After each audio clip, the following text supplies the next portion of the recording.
Hello, everyone, and welcome back to the Legal Channel.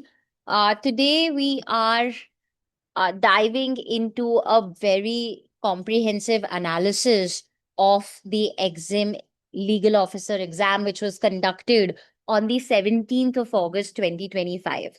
So let's dive directly into the exam structure and content, which was based on the extensive feedback from the candidates, right? So overall, if I were to talk about the exam structure, then the notification stated that there is going to be one compulsory question of 40 marks, and then you will have a choice of a choice from 8 questions, from which you have to attempt only 6 questions for 10 marks each, accounting for 60 marks.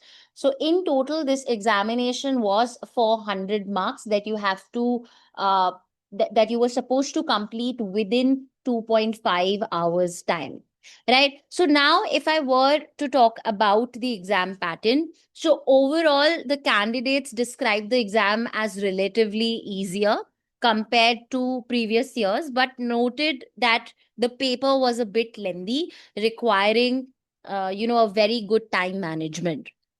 So, how part one said that it consisted of only one question of 40 marks.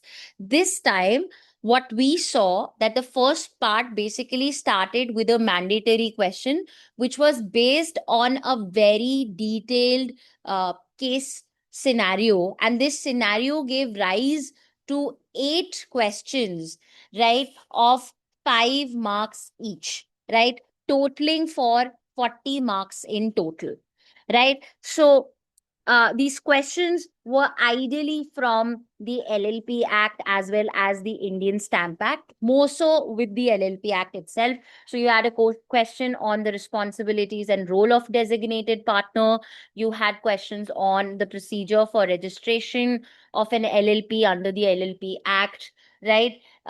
It also talked about that how does LLP Act regulate the external commercial borrowings by the LLPs, and what conditions are required to be met, what are the consequences and the legal effects of improper stamping on negotiable instruments within the LLP's commercial transactions.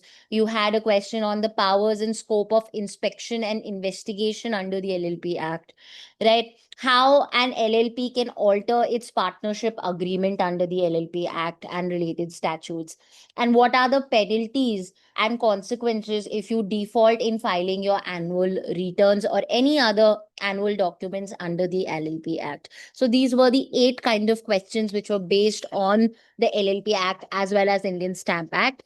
Each of these questions carried 5 marks, and candidates had to answer all 8. Right. Now, interestingly, in our notes at iExamB, we have covered all these questions, more or less, majority of these questions in our most important questions, in our descriptive notes, in our short notes. All aspects of LLP was completed. In our course material. Moving on to the second part. Now, in the second part, there was a choice to attempt any 6 out of 8 additional questions, which were totaling for 14 questions to attempt in this particular, 14 questions to attempt in this entire paper.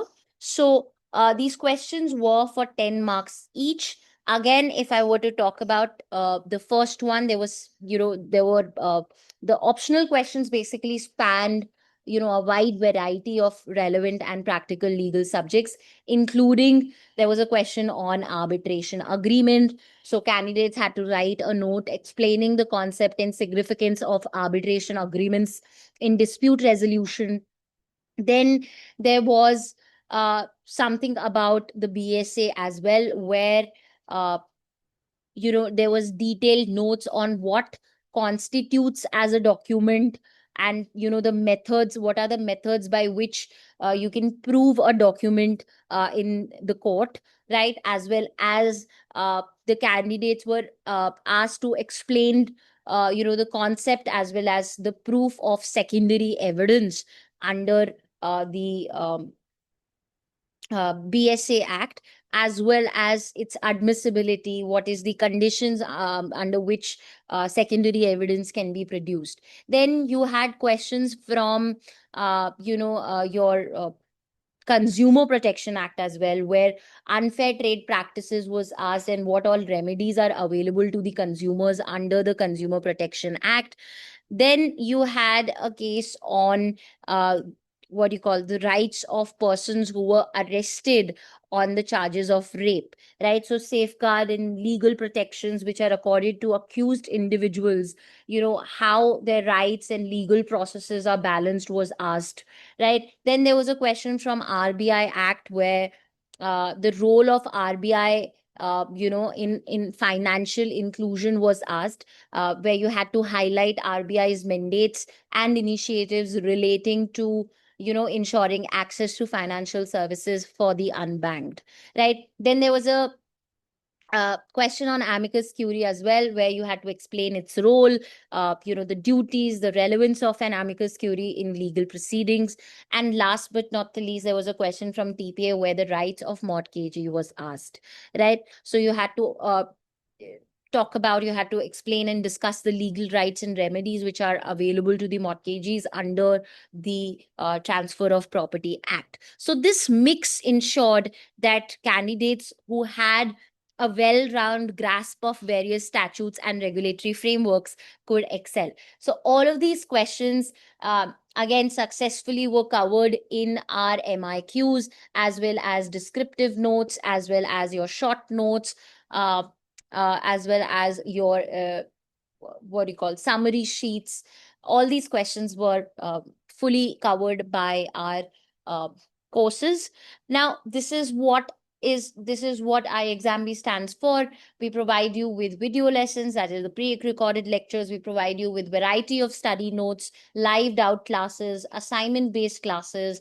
Then there are a lot of questions to practice. So you have concept check questions, you have chapter tests, you have section tests, you have mock tests. For descriptive examinations like that of exam and RBI, we also offer you descriptive mock tests, right? As well as descriptive notes, which consist of such questions and answers, right?